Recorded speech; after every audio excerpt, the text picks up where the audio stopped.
Picture this. The year is 3000 BCE, and in ancient Egypt, sports are taking root.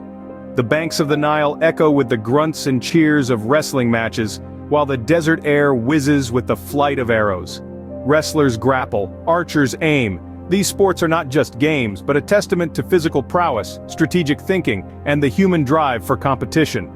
Fast forward a few centuries and we land in ancient Greece. Here, the concept of sports takes on a new meaning. The first Olympics, a grand spectacle of strength and skill, emerge from the shadows of Mount Olympus. Athletes compete not just for personal glory, but for the honor of their city-states, the favor of the gods, and to entertain the masses. These sports, rooted in religion, military training, and entertainment, were integral to their societies. As civilizations evolved, so did their sports, leading us to the Middle Ages. Fast forward to the Middle Ages, a time of knights, castles, and, of course, sports. The Middle Ages brought a rich tapestry of sports reflecting the era's values and priorities. Among the nobility, sports like jousting and archery grew in popularity. Jousting, a test of both courage and skill, was a thrilling spectacle where knights on horseback charged at each other with lances. Archery, on the other hand, was not just a sport but a vital skill for war, honed through contests and tournaments. But it wasn't all about individual prowess. The Middle Ages also saw the emergence of team sports like mob football. This chaotic, often rowdy game involved entire villages and was more about communal participation than structured competition. These sports, in their own unique ways, reflected the societies they were part of, their passions, their conflicts, their sense of community.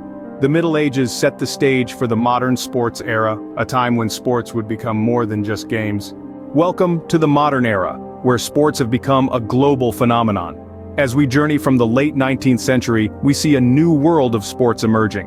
The year 1896 marks a significant milestone with the inauguration of the first modern Olympics, breathing new life into ancient competition.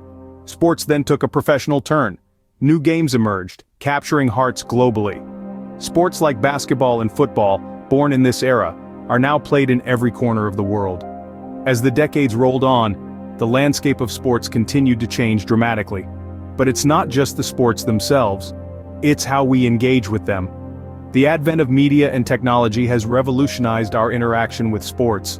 From radio broadcasts to live streaming, technology has made sports accessible like never before. From ancient Egypt to the modern era, sports have evolved dramatically, becoming a universal language that unites us all. So, what have we learned from this journey through the evolution of sports? We've seen how sports have grown from humble beginnings, simple games played for fun and recreation, to complex professional activities watched and loved by millions around the globe. The journey from the dawn of sports through the Middle Ages and into the modern era has been nothing short of remarkable. Sports are a mirror, reflecting the societies they're a part of. They've evolved alongside us, changing and adapting as our cultures and societies have. But more than that, they've become a part of our identity. They help us express our values, our passions, and our competitive spirit. They bring us joy, and sometimes, they bring us tears. But one thing remains constant. Whether it's the ancient games of Egypt or the modern-day Olympics, sports have always brought us together. They've always been a shared experience, a common language that transcends borders and barriers. Whether it's the ancient games of Egypt or the modern-day Olympics, sports have always brought us together, and that's something that will never change.